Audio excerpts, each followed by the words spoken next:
GMP 성경 이야기 가족 여러분 안녕하십니까? 하나님은 사랑이시라는 관점에서 교과를 풀어보는 GMP 안교 교과 해설의 김기용 목사입니다. 이번 주에는 그리스도와 함께 받는 고난 제4과 재련자의 얼굴이 보일 때까지입니다. 연구 범위는 마태복음 5장, 고린도전서 4장, 또 에베소서 3장, 4장, 또 욥기 23장, 마태복음 25장, 다니엘 12장 이렇게 연구 범위가 되겠습니다. 이번 주 기억절은 고린도후서 3장 18절 우리가 다 수건을 벗은 얼굴로 거울을 보는 것 같이 주의 영광을 보매 그와 같은 형상으로 변화하여 영광에서 영광에 이르니 곧 주의 영으로 말미암음이니이다. 7월 16일 안식일오후는 금 재련소를 방문한 아이들이 언제 순금이 완성되었는지 알게 됩니까? 하고 물을 때에 재련군이 대답하기를 그 만든 금에 내 얼굴이 비치면 다 된 것이란다 라는 이야기로 시작을 합니다. 그래서 우리에게서 예수 그리스도의 형상이 나타나는 것, 우리에게서 예수님의 품성이 나타나게 되는 것, 이것이 목표임을 암시하는 것으로 교과 공부를 시작합니다. 자, 빠르게 각 요일별 주요 질문에 대한 답을 생각해보고 그 후에 자세한 내용을 살펴보도록 하겠습니다. 첫째 날 일요일, 그분의 형상으로. 우리는 인간의 모습 속에서 하나님의 형상이 훼손된 흔적들을 어떻게 발견하게 되는가? 로마서 3장 10절로 19절에 나오는 죄로 타락한 우리의 속성이 인간 품성의 결핍으로 나타난다. 이렇게 답할 수 있겠습니다. 두 번째 질문입니다. 바로 하나님의 형상이 인간에게서 재현되어야 한다. 하나님의 명예, 그리스도의 명예는 당신의 백성의 품성이 온전케 되는 것과 관련이 있다. 이 시대의 소망 671페이지 이 인용구에서 엘렌 G 화이트이 말하고자 하는 바는 무엇인가? 우리의 품성이 우리가 믿는 분이 어떤 분이신지를 증거한다는 것입니다.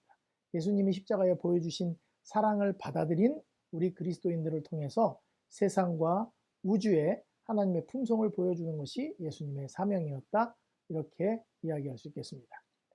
둘째 날 월요일 연단하는 불 가운데서의 믿음. 욥기 23장 1절로 10절을 읽어보라. 욥의 투쟁의 본질은 무엇인가? 사실 욥의 고난은 하나님과 사단의 싸움으로 인해 생긴 것이었습니다. 그가 보지 못하는 것은 무엇이었는가?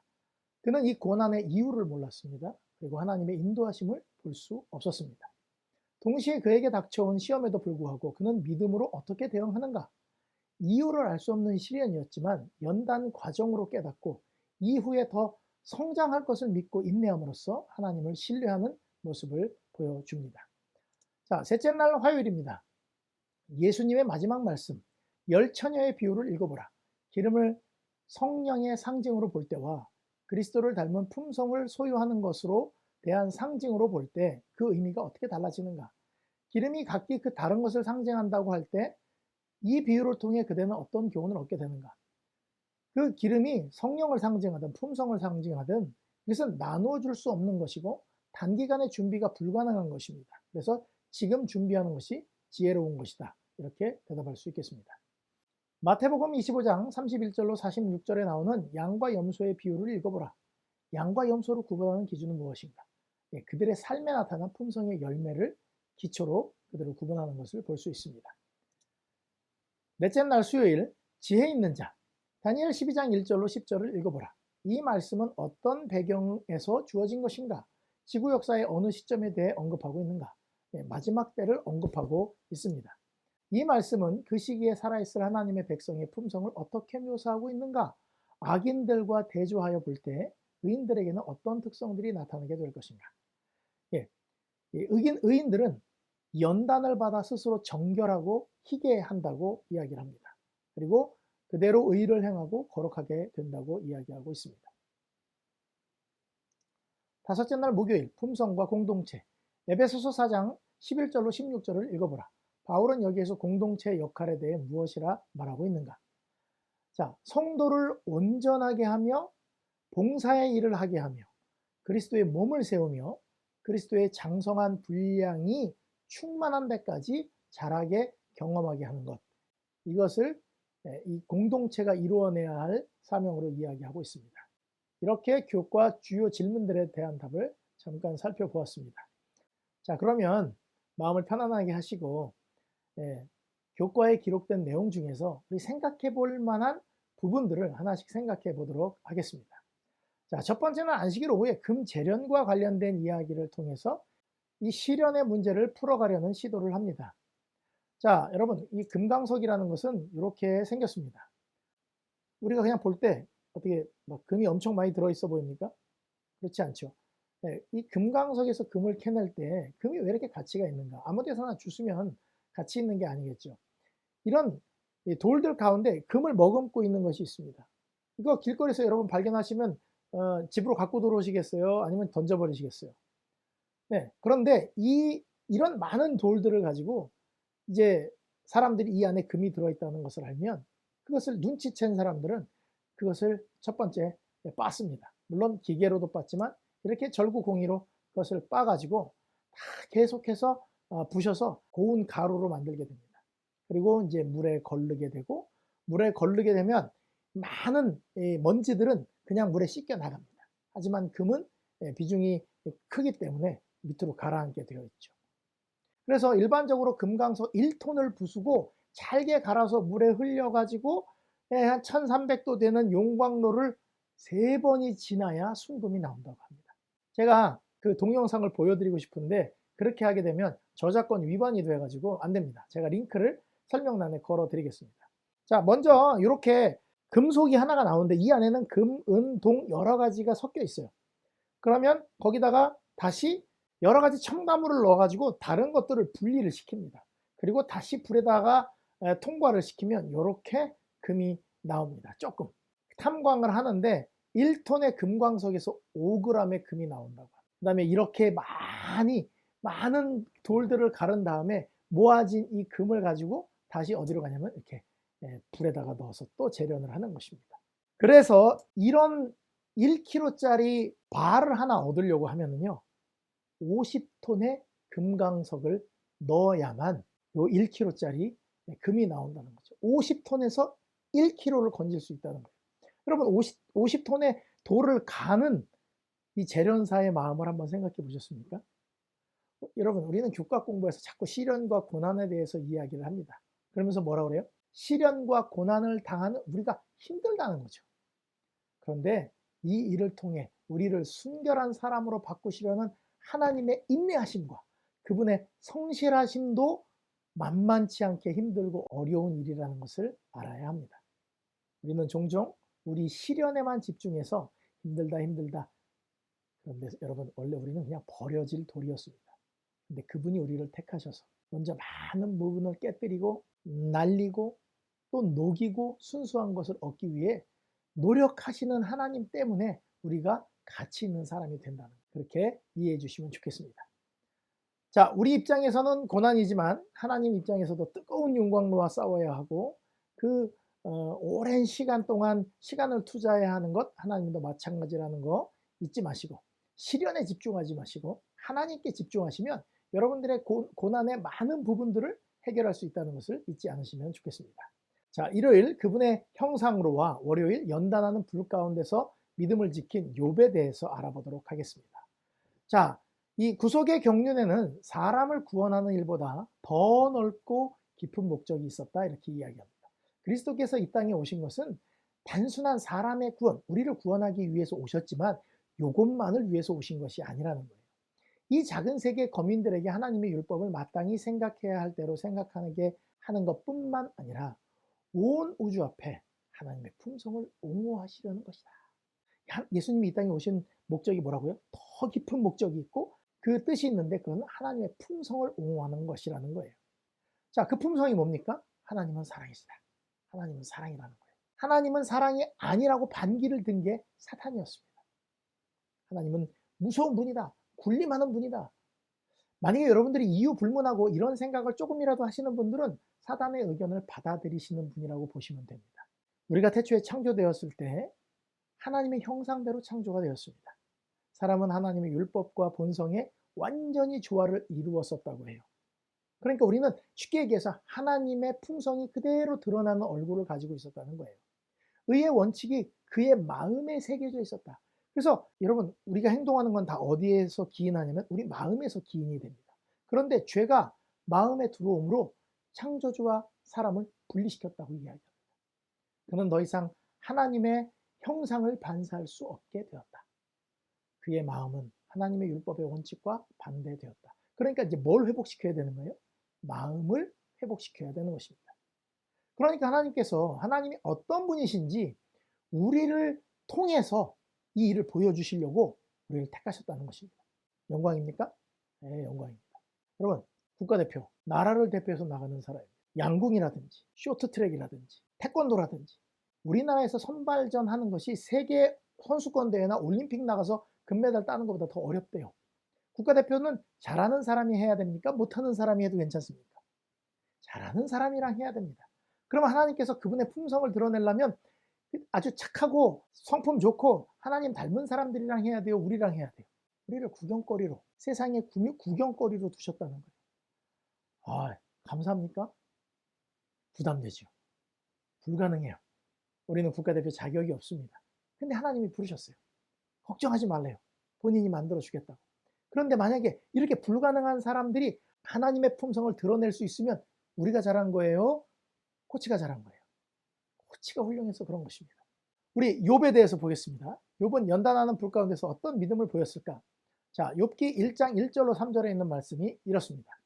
우수 땅에 욥이라 불리는 사람이 있었는데 그 사람은 온전하고 정직하여 하나님을 경외하며 악에서 떠난 자다. 1절 딱 읽으면 존경스럽고 나도 저런 사람이 되고 싶다 이런 생각이 듭니다. 그에게서 아들 7과 딸 3이 태어나니라. 자녀도 10명이나 뒀습니다. 그리고 3절에 가면 1절보다 훨씬 더 마음을 확 끄는 말이 나옵니다. 그의 소유물은 양이 7,000마리요, 낙타가 3,000마리요, 소가 500결이요. 이 결이라는 얘기는 2마리 묶은 걸 얘기합니다. 그러니까 소가 1,000마리라는 뜻이에요. 암나귀가 500이며 이때 당시 이 나귀는 무슨 의미였느냐? 나귀는요, 옛날에 우리 70년대 집에 자동차들이 다 많지 않았잖아요. 그때 이 집에 차가 있냐 없냐, 이게 굉장히 그 사람이 부자인지 아닌지를 가늠하는 척도였습니다. 암나귀가 500마리다 그러면 그 집에 차 많다, 그런 것과 같은 것이라고 보시면 됩니다. 종도 많이 있었으니 이 사람은 동방 사람 중에 가장 훌륭한 자다. 욥을 보면서 되게 부러웠습니다. 1절이 부럽습니까? 3절이 부럽습니까? 1절이 부러워야 되는데 이 생각이 워낙 세속적이다 보니까 1절도 부럽지만 3절도 되게 부러워요. 여러분, 둘 중에 하나를 가질 수 있다면 여러분들은 욥의 믿음을 가지시겠습니까? 욥의 재산을 가지시겠습니까? 지금 가진 소유물만 얘기했죠. 땅도 있고 집도 있고 재산의 일부만 했는데도 이만큼이에요. 이런 욥이 시련을 당하게 된 것입니다. 믿음 있는 사람인데 온전하고 정직하여 하나님을 경외하고 악에서 떠난 사람인데 시련이 오는 것입니다. 하나님이 사단에게 자랑했고 사단이 투덜투덜하니까 그래 그럼 네가 한번 해봐라. 그래서 모든 걸 날리게 됩니다. 자, 욥이 하루에 잃어버린 것이 어느 정도 되느냐? 자, 우리는 시련, 고통, 힘들다, 어렵다 얘기하는데 욥이 당한 것을 한번 보십시오. 욥이 하루에 잃어버린 것은 이 정도입니다. 자, 양이 7,000마리입니다. 제가 가격을 잘 몰라요. 그냥 100불만 잡았습니다. 100불만 잡으면 70만 불입니다. 약대는 낙타를 상징하는데 가격이 천차만별이에요. 그래서 그냥 제가 최소로 잡기 위해서 약대는 200불만 잡았습니다. 그러면 3,000마리니까 60만 불입니다. 소 500결이니까 1,000마리 500불로 좀 낮춰봤습니다. 그러면 50만 불. 암나귀 200불씩 치면 10만 불입니다. 하루아침에 190만 불, 19억을 날린 것입니다. 여러분, 19억 날리고 편안하게 하나님께서 뜻이 있으시겠구나 할 만한 사람이 있을까요? 아주 최소로 잡아서 이 정도입니다. 제대로 값을 매긴다면 제가 볼 때는 한 400만 불? 한 50억 정도? 날리는 것이죠. 200불만 잊어버려도 가슴이 무너집니다. 2,000불 잃어버리면 일주일 동안 아마 부들부들 떨려서 아무 일도 못할 거예요. 2만 불 날린다 그러면 잠 못 자죠. 그런데 그건 다 참는다고 할지라도 사랑하는 애들 10명이 하루아침에 다 죽었습니다. 기도가 나오겠습니까? 아이들이 다 죽었는데 그것도 한 집에 다 지붕이 무너져가지고. 우리 시련하고 욥의 시련은 비교할 수가 없습니다. 그런데 욥이 이렇게 기도를 합니다.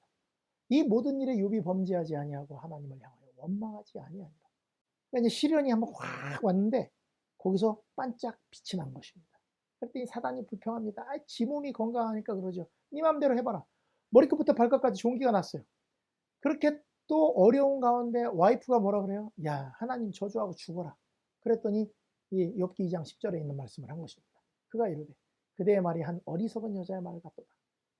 우리가 하나님께 복을 받았은지 화도 받지 아니하겠느냐 하고 이 모든 일에 욥이 입술로 범죄하지 아니하냐.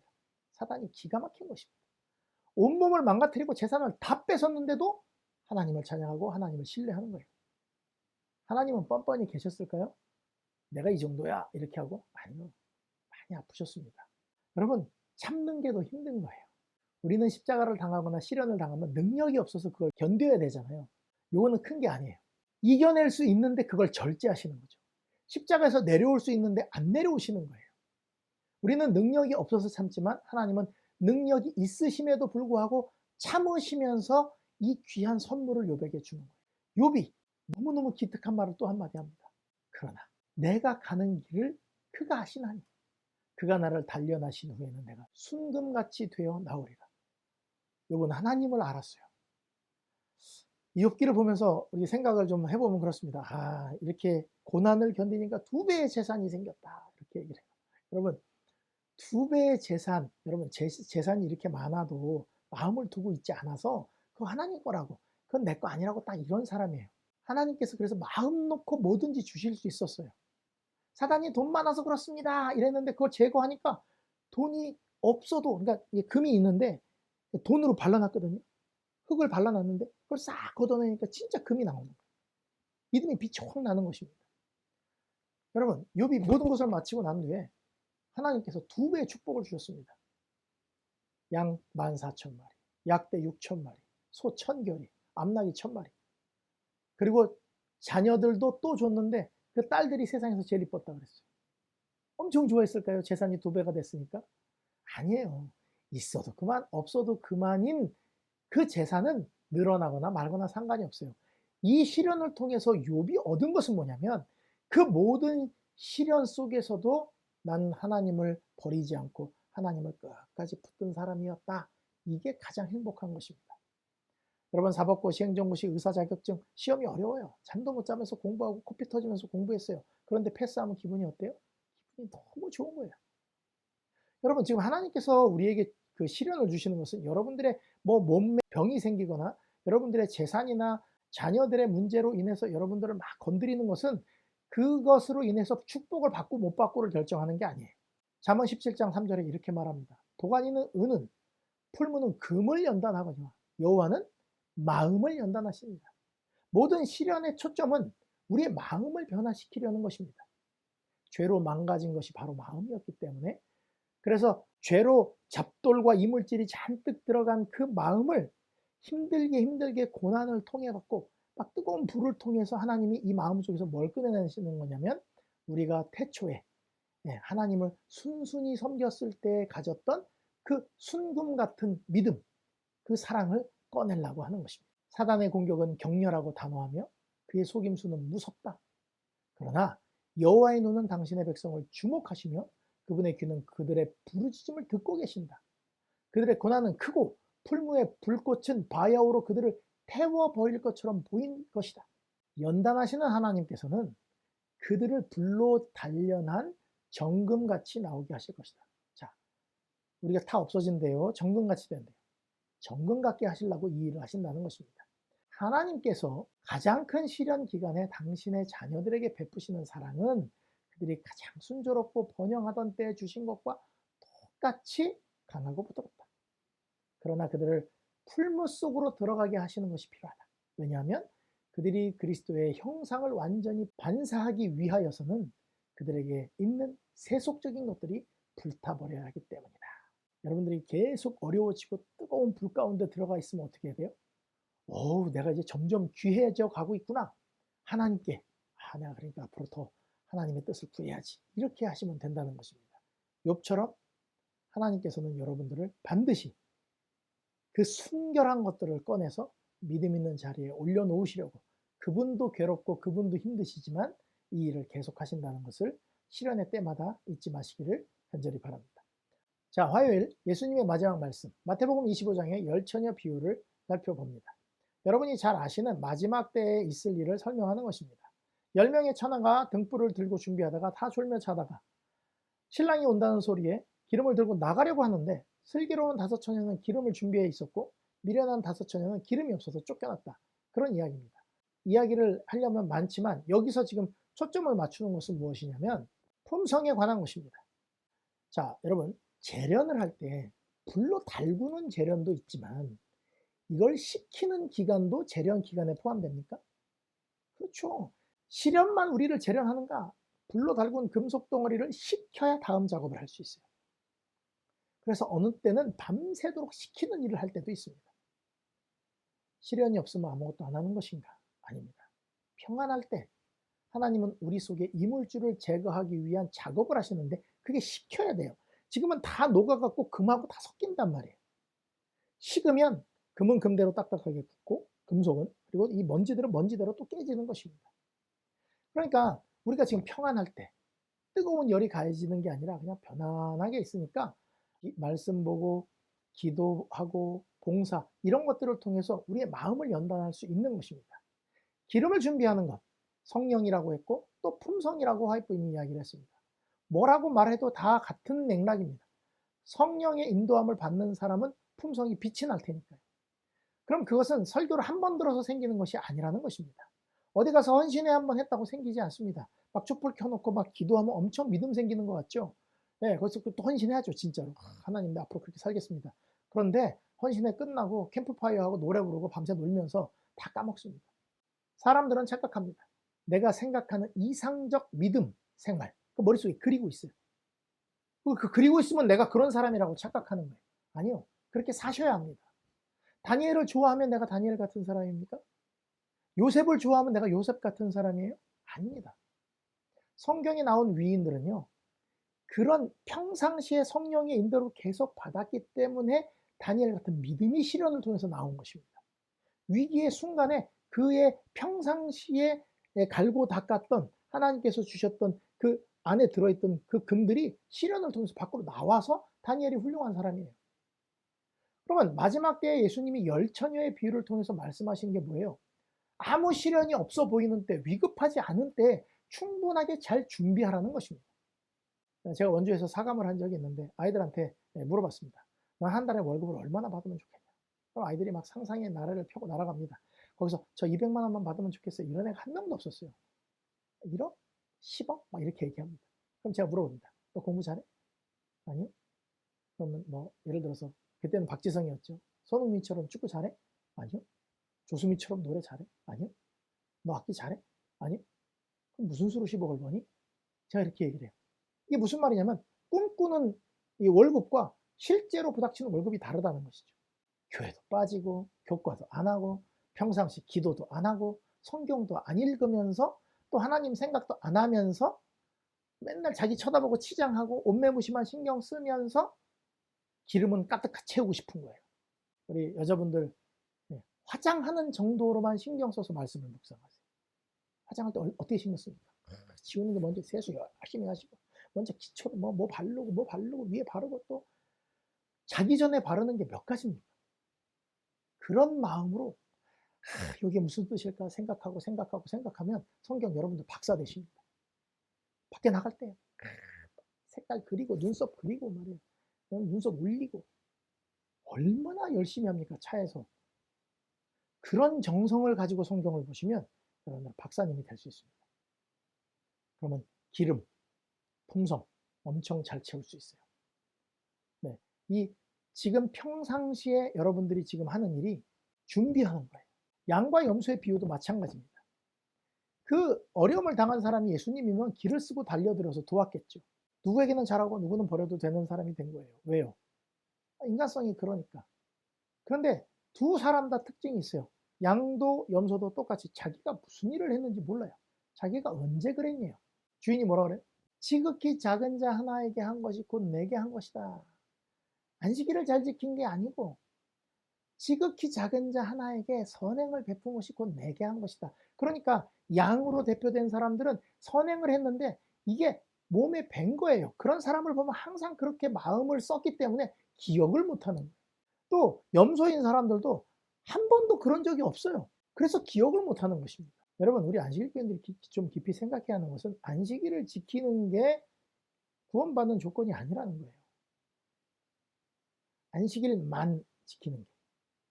여러분, 10계명이 있는데 10계명 중에 10개 중에 안식일만 잘 지키고 나머지는 무시하는 사람과, 혹시 일반 개신교인들 중에 이 10개 중에 9개는 이미 지키고 있지만 안식일을 안 지키는 사람, 여러분, 어떤 사람 바꾸는 게 훨씬 쉽겠습니까? 생각 잘 하셔야 합니다. 예수님의 마지막 말씀은 지금 평상시 아무런 일이 없는 것 같은 이때에 그냥 맨날 놀러 다니고 자기 치장하고 논이라고 신경 쓰지 말고 지금 잘 준비해서 기름을 하나님께 드릴 수 있는 품성을 잘 개발하라는 것입니다. 자, 수요일 지혜 있는 자. 다니엘 12장 1절에 나오는 말씀이 있습니다. 그때 내 민족을 호위하는 큰 군주 미가엘이 일어날 것이요 또 환란이 있으리니 이는 개국 이래로 그때까지 없던 환란일 것이며 그때 내 백성 중 책에 기록된 모든 자가 구원을 받을 것이라. 어떤 때요? 그때에. 그때가 언제입니까? 그때를 가보겠습니다. 자, 다니엘 11장 44절 45절 다음에 12장 1절이에요. 성경은 원래 이 장절 구분이 없습니다. 쭉 이어서 그냥 보셔야 됩니다. 그러나 동북으로부터 소문이 이르러 그를 번민케 하므로, 누구를요? 북방왕을. 그가 분노하여 가서 많은 무리를 다 죽이며 멸망시키고자 할 것이요. 네, 무너졌도다 무너졌도다 큰 성 바벨론이요 막 이러니까 번민해갖고 나가서 많은 사람들을 다 죽이고 멸망시킬 것이래요. 그러면서 그가 장막 궁전을 바다와 영화롭고 거룩한 산 사이에 세울 것이나. 자, 바다는 이 사람들이 사는 땅을 얘기하고요. 영화롭고 거룩한 산, 하늘나라를 이야기하겠죠. 그러면 북방왕이 사람들도 많이 죽이고 하늘 가려고 하는 사람들에게 이 장막 궁전을 보여줘가지고, 야, 사람들을 꼬셔갖고 하늘나라 못 가게 하는 거예요. 그런데 그의 종말이 이를 것이고 도와줄 자가 없을 것이다. 여러분, 성경에 나오는 마지막 환란들에 대해서 염려할 필요가 없습니다. 다 하나님이 승리하실 것이라고 이야기되어 있어요. 이 성경절 다음에 나오는 것이 뭐냐면 그때에 라는 거예요. 내 민족을 호위하는 큰 군주 미가엘이 일어나고 환란이 있을 거래요. 한 번도 일어난 적이 없는 그런 환란일 것인데, 자, 내 백성 중에 책에 기록된 모든 자가 구원을 받을 것이다. 자, 그럼 환란 걱정을 해야 됩니까? 책에 기록됐나 안 기록됐나를 걱정해야 됩니다. 우리 참 희한해요. 우리 환란, 어메, 개국 이래로 한 번도 없던 환란이래. 어떡하냐? 아니, 미가엘이 일어나신다니까요. 우리를 돕기 위해서. 그러니까 우리는 뭐를 걱정해야 되냐면 책에 기록되나 안 되나, 내 이름이 기록돼 있을까? 이걸 걱정하셔야 되는 거예요. 자, 2절부터 볼게요. 땅의 티끌 가운데서 자는 자 중에서 많은 사람이 깨어나 영생을 받는 자도 있고 수치를 당하여서 영원히 부끄러움을 당할 자도 있을 것이며, 예, 이거는 그냥 여러분들이 할 수 있는 게 아무것도 없어요. 예, 죽은 자들 중에 부활했는데 어떤 사람은 영생 받고 어떤 사람은 영생 못 받는다 이거죠. 그런데 3절, 이거는 우리가 선택할 수 있습니다. 지혜 있는 자는 궁창의 빛과 같이 빛날 것이요. 이렇게 지혜가 있는 사람이 어떤 사람인지 모르겠지만 어쨌든 빛이 날 거래요. 그리고 많은 사람을 옳은 대로 돌아오게 한 자는 별과 같이 영원토록 빛나리라. 이 히브리 문학에서 지혜 있는 자와 많은 사람을 옳은 대로 돌아오게 한 자는 같이 봅니다. 궁창의 빛같이 빛나고 별과 같이 빛난다. 그러니까 지혜 있는 자는 많은 사람을 옳은 대로 돌아오게 하는 사람도 지혜 있는 자예요. 자, 그러면서 다니엘에게 얘기합니다. 그를 봉함하래요. 다니엘이 못 깨달아서 불안해합니다. 그리고 어떡하죠? 이게 무슨 말인지 모르겠습니다. 그랬더니 야, 간수하고 봉함해라 한 후에 이렇게 말씀하십니다. 많은 사람이 연단을 받아 스스로 정결하게 하며 희게 할 것이나 악한 사람은 악을 행하리니 악한 자는 아무것도 깨닫지 못하되 오직 지혜 있는 자는 깨달으리라. 아까 뭐라 그랬냐면 지혜 있는 자는 별처럼 빛난다. 궁창의 별처럼. 그리고 많은 사람을 옳은 대로 돌아오게 하는 사람도 빛난다 그랬죠. 근데 여기는 지혜 있는 자는 어떻게 얘기했냐면 많은 사람이 연단을 받아 스스로 정결하게 하며 희게 할 것인데 악한 사람은요 깨닫지 못하는데 지혜 있는 자는 깨달을 거래요. 자, 요거를 쉬운 성경으로 한번 보겠습니다. 많은 사람이 깨끗해지고 순결해지고 흠이 없게 될 것이다. 그러나 악한 사람은 여전히 악할 것이다. 그들은 이런 일들을 깨닫지 못하며 오직 지혜로운 사람만이 깨달을 것이다. 자, 지금 환난 너머로 오는 하나님의 연단하심을 딱 말씀으로 깨닫고 지혜로운 사람이 돼가지고 지금 내가 어떻게 살아야 되는구나 이걸 아는 사람이 지혜로운 사람이라는 거예요. 놀래는 사람이 아니고요. 어머 어떻게 큰일 났네 이거 뭐 아이고 이거 야곱의 혼란이 온다는데 마지막에 뭐 대접을 엎으면 무슨 일이 생긴다는데 어이구 어떡하나 나 저기 박해받으면 어떡하지 막 이렇게 걱정하신단 말이에요. 박해받을 걱정하지 마세요. 박해는 아무나 하는 게 아닙니다. 믿음 있는 사람이나 박해를 하는 거지 여러분처럼 겁내는 사람들 박해 안 할 겁니다. 천주교도 머리가 있어요. 아무나 박해하지 않습니다. 그러니까 여러분들 박해를 받는 순간 이 사람 구원 결정된 사람이에요. 그죠? 얼마나 좋습니까? 그러니까 지금은 뭐 해야 되느냐? 지혜로운 사람이 되어가지고 이 환란이 일어날 것을 미리 내다보고 지금 뭐 해야 돼요? 깨끗해지고 순결해지고 흠이 없이 되는 일에 마음을 걸어야 되는 것입니다. 그래서 말씀을 통해 가지고 시기를 깨닫고 하나님이 우리를 어떻게 연단하시는지도 분명히 바라보고 그래서 무슨 고난이 왔을 때 불평하고 막 투정하는 게 아니라 지금 내가 귀하게 되고 있구나. 하나님 제가 이것을 이길 수 있는 믿음을 주십시오. 이렇게 기도하는 사람이 되어야 된다는 것입니다. 이게 바로 지혜 있는 자라는 것입니다. 우리 GMP 성경 이야기 가족 여러분, 성경에 글씨들에 현혹되지 마시기 바랍니다. 주요한 것을 보세요. 지혜로운 사람은 깨달을 거라잖아요. 그러니까 뭐라는 거예요? 이거는 지혜로운 사람이 되라는 거예요. 그러기 위해서는 말씀을 보고 기도하고 하나님의 성령이 내게 임하기를 간절히 바라면서 세속적인 것을 떨어내고 우리의 믿음을 계속 키워나가야 될 필요가 있다는 것이죠. 목요일 품성과 공동체는 에베소서 4장에 있는 말씀을 가지고 이야기를 합니다. 그가 어떤 사람은 사도로, 어떤 사람은 선지자로, 어떤 사람은 복음 전하는 자로, 어떤 사람은 목사와 교사로 삼으셨으니 이는 성도를 온전하게 하고 봉사의 일을 하게 하며 그리스도의 몸을 세우려 하심이라. 우리가 다 하나님의 아들을 믿는 것과 아는 일에 하나가 되어 온전한 사람을 이루어 그리스도의 장성한 분량이 충만한 데까지 이르리니 이는 우리가 이제부터 어린아이가 되지 아니하여 사람의 속임수와 간사한 유혹에 빠져 온갖 교훈의 풍조에 밀려 요동하지 않게 하려 함이라. 자, 우리 사람들은요 교회를 다니면서 자기에게 유익이 되는 교회를 찾아다니는 처치 헌팅을 하러 다닙니다. 어느 지역으로 이사를 가잖아요. 그러면 일단 교회를 둘러봅니다. 여기는 어디 교회가 있구나. 자, 그러면 이 교회 한번 가보자. 가보니까 거리가 어떻네? 주차장이 어떻네? 어린이반은 어떻고 어린이 순서는 어떻고 교회 분위기가 어떻고 파트락은 어떻고 그래서 이렇게 다 살펴보고 난 다음에 이 교회 저 교회 왔다 갔다 하면서 나에게 가장 유익을 줄 만하고 도움이 되는 교회를 찾습니다. 그리고 교회를 오래 다니다 보면 자리를 하나 바라봅니다. 장로가 되고 수석장로가 되고 집사가 되고 수석집사가 되고 선교회장 되고 안교장 이러면서 내가 여기에 그래도 영향력 있는 사람이야 이렇게 하려고 하는 경향들이 없지 않아 있습니다. 모두가 그런 건 아니지만 그런데 이 공동체가 해야 될 일에서 성경에서 분명히 이야기를 합니다. 예수 그리스도를 믿는 그리스도인들의 일과 교회가 어떤 곳이라고 말하느냐 하면 사도, 선지자, 복음 전하는 자, 목사, 교사 이 사람들은 섬김을 통해서 성도를 온전하게 하고 또 봉사, 섬기도록 준비시키기 위함이다 이거예요. 그렇게 되면 하나님의 교회가 바로 선다는 것입니다. 건물이나 교회 조직을 말하는 것일 수도 있겠지만 그보다 더 중요한 것은 그 사람을 얘기하는 거예요. 그렇게 하다 보면 사람이 바로 설 수 있는 거예요. 여러분 교회에서 직분을 여러분들에게 맡기시면 아멘하고 그 일을 수행하시기 바랍니다.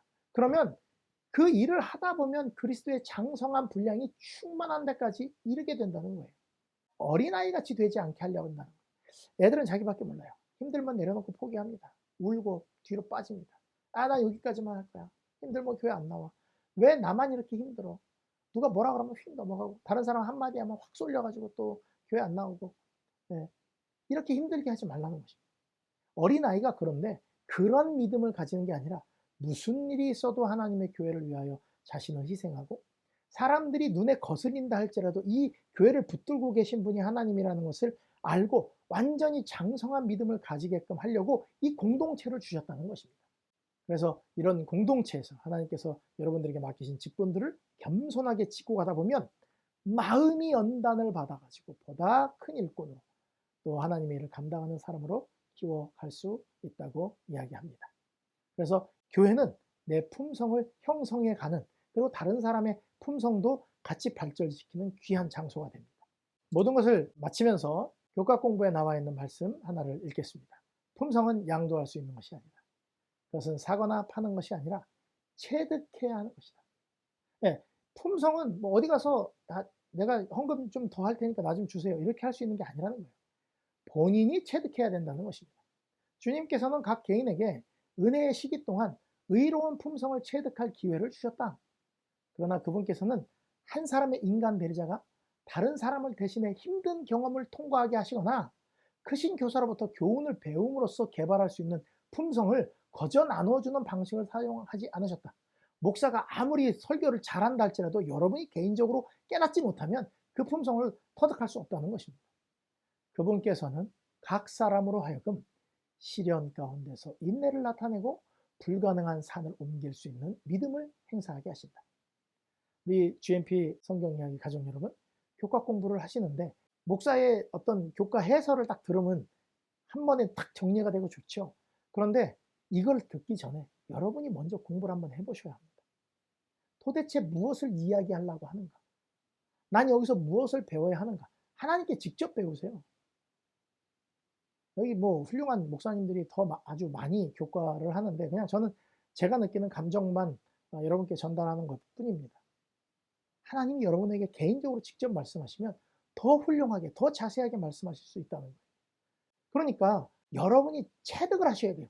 이런 성경 이야기 교과 방송을 본다고 해서 얻을 수 있는 게 아니라는 것입니다. 깨달은 건 실천하려고 하시고요. 머리로 성경을 키우지 마시고 그것을 좀 더 내려서 마음으로 가져오시고 이 마음이 움직이는 대로 결정하셔서 이 행동이 하나님의 품성을 드러내는, 하나님이 우리를 택하셨으니 그 아름다운 품성을 드러내는 귀한 성도들로 살아가게 되시기를 간절히 바랍니다. 재련자의 얼굴이 보일 때까지 우리의 얼굴에서, 우리의 행실에서 하나님의 품성이 보일 때까지 하나님이 우리를 단련해 나가실 것입니다. 지치지 마시고 인내하시고 성실하게 하나님의 인도하심을 따라가심으로 그분 앞에 귀한 정금 같은 보배로 서게 되시기를 간절히 바라면서 이번 과 교과 해설을 마치겠습니다. 감사합니다.